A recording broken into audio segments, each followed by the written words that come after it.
To me, the Chicago Bulls are one of the weirdest franchises in the NBA. They're a team that's kind of known for winning championships and having this legacy because of what Michael Jordan and the Bulls did back in the early 90s, or I guess all of the 90s. But ever since then, winning has kind of just been like a mythical idea for the franchise. They've never really been close to winning a championship. Yes, we could talk about the Derrick Rose and Joakim Noah days where they were a successful team, but a championship was never really on the table. And now, after 10 years of being bad with one little playoff run in the middle of there, they are once again kind of resetting everything, kind of restarting, getting draft picks, trying to get young guys to come in and change the team, and I don't know how to feel about it. When we look at what the Bulls have been these past couple years, I don't think anyone saw them as a championship team. Zach LaVine and DeMar DeRozan are an interesting duo, and you can argue that Lonzo Ball was kind of the guy that came in and made them a successful team, because once he got injured, everything just kind of stopped. All their momentum went away. They were at one point the 1 seed in the Eastern Conference, and things just kind of shifted after that injury. Now, would they have started to win championships if Lonzo Ball was a healthy player?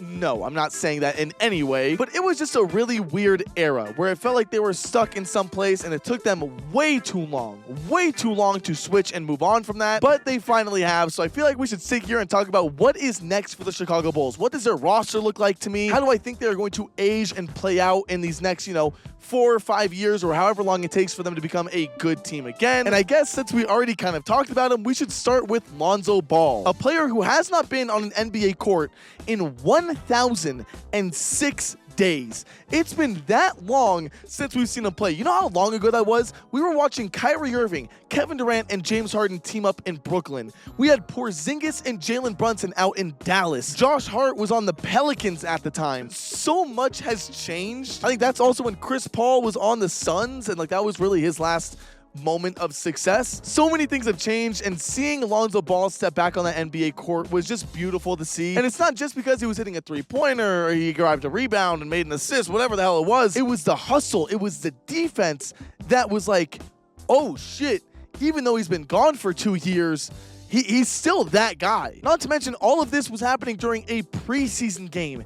This man just went through one of the worst injuries, was out for 2 years. People saying that he was never going to play again, and he is hustling for loose balls in a preseason game. That is just special, man. That is actually just special. As for what the Chicago Bulls are going to do with Lonzo Ball in the future and how he is going to be a part of the team, I don't know. I don't want to speculate things that maybe are negative, but I feel like the Chicago Bulls will end up flipping him later on down the line. If he comes back from this injury and he is a great player, he is still, doing everything that he was pre-injury, it's only kind of right for them to make that move. But then again, I am not the GM, because if I was, I would have gotten rid of Zach LaVine ages ago. His situation is just so interesting because DeMar DeRozan leaving was a clear sign that it was over, right? Their little era, their little experiment was done. But then they just couldn't find anyone to trade for Zach LaVine, or maybe they just didn't like any of the offers on the table. And I actually give Zach LaVine a ton of respect for the way that he has handled this situation. For a guy that knows that he is not in the team's future anymore and the team doesn't really care about him, for him to still be there, be a part of the team, be active in what's going on, and just be happy to be there still, that is special. There is a bee on my tripod, and I'm a little bit scared right now. So yeah, I just give Zach LaVine a ton of respect for being able to go through that. Even though he is on this team that doesn't really like him right now, it is still his duty and his job to play for that team and, still be good. But when talking about their future, Zach LaVine isn't the best thing to be talking about, especially when you have Mattis Buzelis on this team. I think that's how you say his first name, I think. I'm just gonna lock it in right now. I never made an official video saying this or anything. I am locking in. He is my rookie of the year. This man, even if he doesn't actually win it, he is still my rookie of the year. He is so much fun to watch. Not only his game, where he has the weirdest mid-range shots of all time. There's that one crazy fucking hook shot that he did, but also how determined he is to just destroy the opponent. Whether it's driving in and slamming a fucking dunk on their head and postering the shit out of the opponent, he has the dog mentality, the killer dog mentality that we talk about in the NBA. I am just so excited to watch him, and if you're a Chicago Bulls fan, I'm sure you agree that even game aside, his personality, he's just a fun guy. I'm just dick riding the fuck out of him right now. But I am very excited to see what he can do with the Chicago Bulls, because he could end up being the player that changes things. He could be the guy that they end up building around. Like, we don't know. And I think if there is anyone in like modern times right now to look at and think, okay, maybe it's that guy, it's Buzelis. Coby White is another player that I don't think a lot of people expected to like turn out the way that he has been now. Now that he's gotten more opportunities and chances to really have the ball in his hands and shoot and attack, we've gotten to see his offensive game a lot more. I think honestly, before Buzelis, a lot of people were saying that Coby White is kind of like the guy to build around. But what does the future look like for the Chicago Bulls? With all of these guys on the team, oh god, I just completely forgot about fucking Vucevic.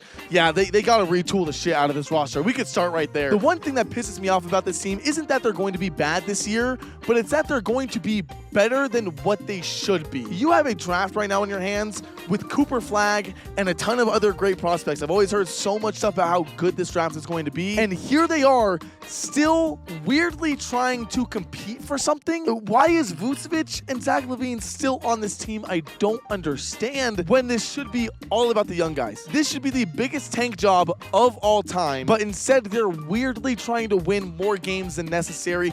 That is my biggest problem with them as of right now. When it comes to the future, I think that this draft is probably their biggest opportunity and their biggest chance to do something. If they do get Cooper Flagg, if somehow that happens, this team is going to look scary. This might be kind of a crazy comparison to make, but it's almost like when Victor got drafted to the Spurs, where you knew that the franchise was going to change, except the Spurs didn't really have anything at the time. They didn't really have any players that was like, oh, Victor joining them now makes them a playoff team. The Bulls do. They have Josh Giddey, who is a younger player that can develop into something a little bit better, especially as a playmaker. I know a lot of people just hate on Josh Giddey's game or whatever, especially because of the one draft pros and cons picture. But they have Josh Giddey. Hopefully Zach LaVine and Vucevic are gone by that point. But you have Buzelis, you have Coby White, you have young guys who, like, this is once again going to sound insane, but we're almost talking like Oklahoma City Thunder type shit here, where it's like a bunch of young guys with a bunch of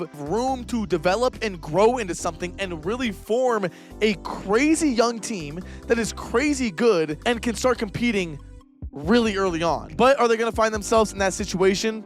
Probably not, because they're going to win too many fucking games because they have Zach LaVine. Oh my god, I'm actually starting to get pissed off. I just need to take in the view, guys. If you couldn't tell, I'm out here on vacation. I am in beautiful Lake Tahoe right now. I know you guys might not give a shit about this, but yeah, there it is. That being said, though, I know that a lot of Chicago Bulls fans were mad at me for not talking about their team during media day, so I guess I do apologize about that. I did actually talk about them for a little bit. I just ended up cutting out the footage because it was a little bit boring. So I hope that you guys having your own dedicated YouTube video is good to make amends with you guys. I love the Chicago Bulls. I am going to be watching them this year. I cannot wait to see how they do. Even if they are a bad team, that's what I'm actually cheering for. I want them to be terrible. I want them to lose games, but have fun while doing so, right? So that being said, be sure to like and subscribe. Comment down below your guys' opinions on the Chicago Bulls. I want to hear everything you guys have to say, whether you're a Bulls fan or whether you're just an NBA fan and you want to talk about the Bulls or you know stuff about the Bulls that you want to share. Give me all your takes, everything that there is. I hope you guys all enjoyed, and I will see you guys in the next one. Later.